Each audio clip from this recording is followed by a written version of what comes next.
How's it going, everybody on YouTube and you Power Rangers collectors? I am here today to show you another custom Lightning Collection Green Ranger figure. And no, it's not the same custom that I did before. It's a complete different figure, and I really hope you like it. So let's get straight to it. Now, if you are a true Power Rangers fan, you're going to know exactly what this is and how I came up with this idea. If not, I'm going to just tell you anyways. This figure was inspired from that episode of Mighty Morphin Power Rangers when Rita Repulsa decided to give her Putty Patrol powers so they could become Power Rangers. And they were actually known as Mutant Rangers. But while watching that episode, I'll be like thinking to myself, it'll be nice to have a Mutant Green Ranger figure. So I decided to make one. And of course you can see what I used to make it. But I'm going to just tell you everything I did anyways. First thing is, of course, I removed that silver trim and the diamond and repainted that diamond. I repainted his mouthpiece and extended that silver paint all the way to the edge of the mouthpiece, just like in the show. I cut and removed his white belt off the Green Ranger figure, and I tossed it to the side because I'm using it for another one, for another custom figure. But the Putty Patrol figure was never cut.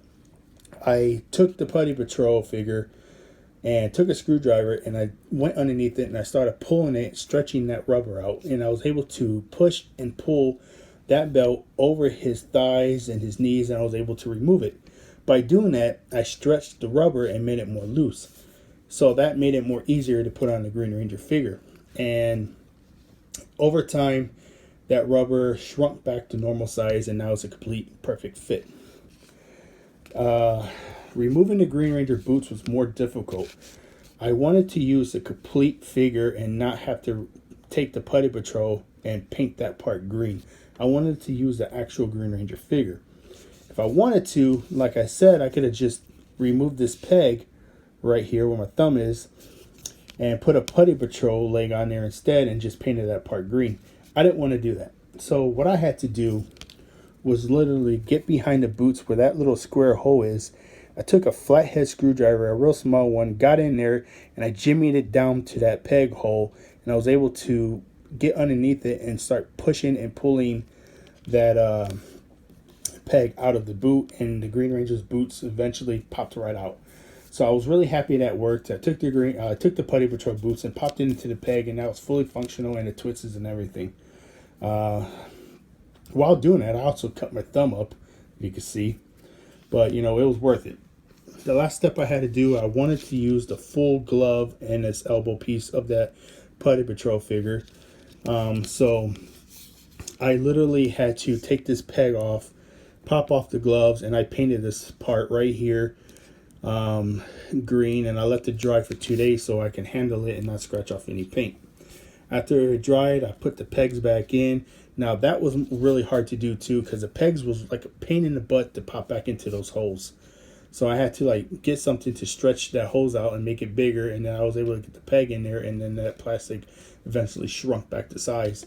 By using a lighter, you can help shrink back that hole too to put it back to small size. So it worked out, and I was really happy with it. And so because of that, these gloves are fully functional. They do twist. This figure is still brand new, so it's really hard to twist these wrists around right now. But you can actually pop these hands off and put these parts on instead. So if I wanted to put this on a shelf and I wanted to use this instead, I could just pop these off and put that in there. So I was really happy about that feature.